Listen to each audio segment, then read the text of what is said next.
As you can see, we have probably the worst looking flight sim in the history of flight sim. This you'd think would be, hey, must be like flight sim 2005, but no, this is 2024. And the reason it looks horrible is due to one little setting. This setting is the terrain level of detail, and I have it set to 10 right now. And you could see that I had over 200 FPS, massive amount of FPS. I don't need that. I'm not in a first-person shooter game. We can handle having a lower FPS.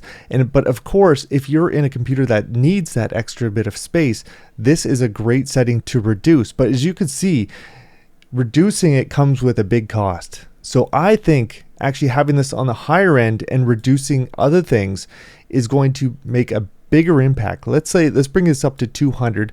Although this setting can look great in a screenshot, I'll show you what the difference is between a screenshot and actually using this in a real sim. So as you can see, this looks 100 times better. We still have a really fast FPS, 170 FPS right now, and that is just really fast. So if I come forward here, the one thing you'll notice here, and see if we can get it to happen here, you can start seeing the detail shift up here. Like look around this area here. You can see this detail shifting, and it's not too bad. It's not too pronounced now that we have it on 200, but if I set this back to 100, or if I move back a little further here, let's go a little further and a little higher.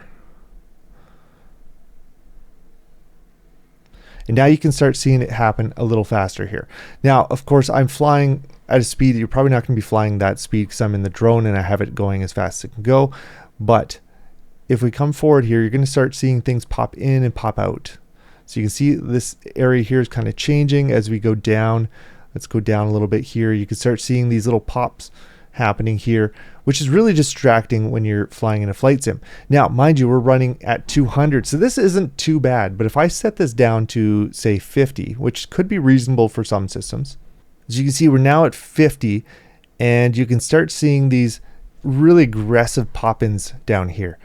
So, of course, I'm moving a little fast here right now, but you can still see all this stuff's kind of popping in. Everything's kind of happening around this area.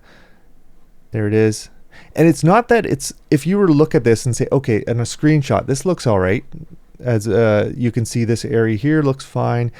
It's not too bad. But what's happening is it's updating, and see, as I go further away, everything's going downhill here. So it's doing a lot more than we think. When we see a screenshot and, oh, it's just up to here, that's where that's where all the details happening, right about there. But really, there's a whole bunch happening in here that's causing it to look almost glitchy. So if you can handle having this really high, like I'll show you this at 400 here. So this is absolutely the highest you can get this. And you can still see I have still a decent FPS. So if you have a system that can handle this, it might be an option to have this like this. Look at, there's no popping at all. So you're not getting that popping in, popping out type of behavior. So there's a little bit, and I did see one. It could be still updating a little bit, but you can see that even if I fly quickly, you're not getting that popping in and popping out. So it might be something that's worth pushing your system and pushing your FPS down. Like you look at the FPS I have here, it's 150, which is really fast in a flight sim. Now, if I was to actually bring this back to the other setting and have everything pop in and out, it just really doesn't look that great. So you might notice that my system is doing really well with this high level of detail. The 400, the maxed out level of detail, and it's partly because I have a system that can handle. I have a 4090 and I have a CPU that matches that, or essentially can handle running with the 4090. So there's a lot happening on that side. So you might not be able to push it this hard, but you might want to still go to 200, 300 and try pushing things a little harder, but pull back on other things. And there's one setting that I found had a huge impact. And in fact, it crashed my sim the last time I started up in JFK. So this is JFK Airport. And I crashed my sim because of this setting. I'll show you that right now. This setting right here, I have this traffic airport quality turned to off. Now, what happens with this is it's going to turn off all the moving traffic in your airport. But if you're landing at an airport like JFK and you want to get the most out of your sim, I would actually probably turn this off unless you really like to have that interaction, that really lively feeling in the airport. And sure, maybe have this on low, something like that. But watch if I turn this to ultra here, and let's see if it even lets me go ahead with this. Now you can see my FPS. It was bouncing around. It's now to about 109, but I bet you if I get closer to that airport, it's going to drop quickly, very quickly. Okay, so we're still getting 100 FPS, but you can see it's pushing things a little harder. Now here I've turned that setting off, and you see I'm back up to 120 FPS. So it jumped up quite a bit. Now, was it worth having the moving vehicles around the airport and all that stuff for that extra FPS? I guess that's something you'd have to decide. But for me, it made the sim almost unstable when I was in close to the airport, especially an airport this size. And I have now buttery smooth interaction all around the airport. And I don't think it makes that much of a difference. And although yes, it is nice to have those little everything moving around the airport, but it sure impacts your FPS a lot. And I'd rather have an LOD, terrain LODs, where I'm having things that aren't popping in, popping out, than to have the little tugs moving around down on my airport down here. Because look at all this, like this looks nice. There's no pop-ins, there's no pop-outs, nothing's happening. There's not updating any of this terrain. It's just really clean, and no matter where I'm moving around, I'm getting about 130 FPS. And yes, I do have the NVIDIA frame generation on right now, so that's why I'm getting so many frames per second, but I'll turn that off and you can see how many I'm actually getting. And we're still getting around 70 frames per second, as you can see, with the frame generation turned off. So now we're getting a nice steady 65, 70 frames per second, which is still really good for a flight sim. And especially with this level of distance that we're seeing here and no pop-ins, no pop-outs, it's really just solid looking.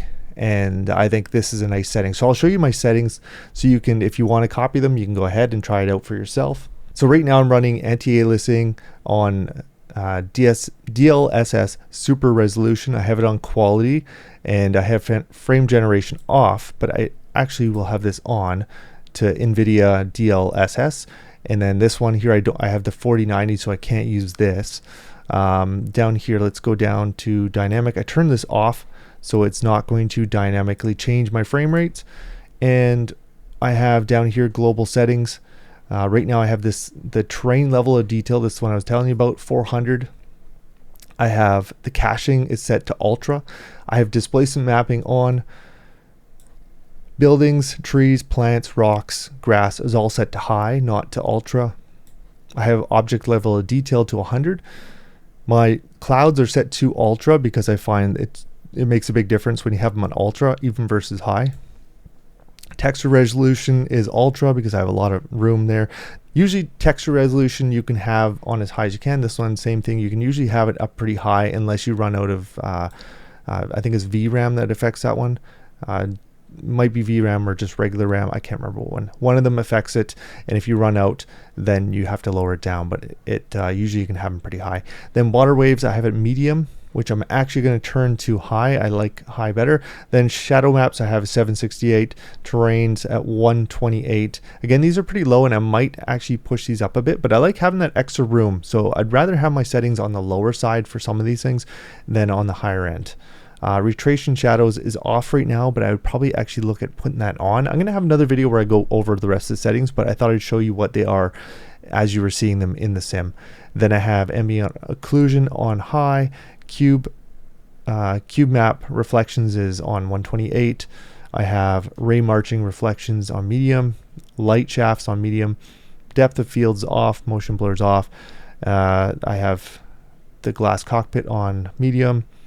Character quality high. Traffic airport quality right now is off, and that was the big one that I was just showing you that has a big impact, especially in big airports. Then I have air traffic on medium, and then road traffic is off right now. Sea traffic is off, and fauna is off. And the reason I've turned a lot of these off is because I want to get the overall visuals. I don't care as much about the fact that there's little cars running around. I want to get the overall visuals to look great. And if I want to bring a little more life into my sim, I might look at adding in the low road traffic some more sea traffic and stuff like that, and play with those. But I'm going to do a whole nother video where I kind of go over my settings and maybe play with them one by one. But I thought I'd show you guys this because this has such a huge impact on FPS. And as you can see, we're right in New York right now. As I spin around like that, you do see a little bit of popping, but that's because it's loading that area. And in a plane, you're not likely going to be spinning around like that unless you're spinning your view like I am right now. But that's going to, in an area like this, you're going to expect a little bit of a lag like that. This is a massive area with a ton of buildings, and as you can see, we're traveling right towards all the big buildings in New York. There is a lot going on, and we're still able to run this at about 135 frames per second. So if you enjoyed this video, make sure you hit that subscribe button, and I will see you guys in the next video. Take care. Bye.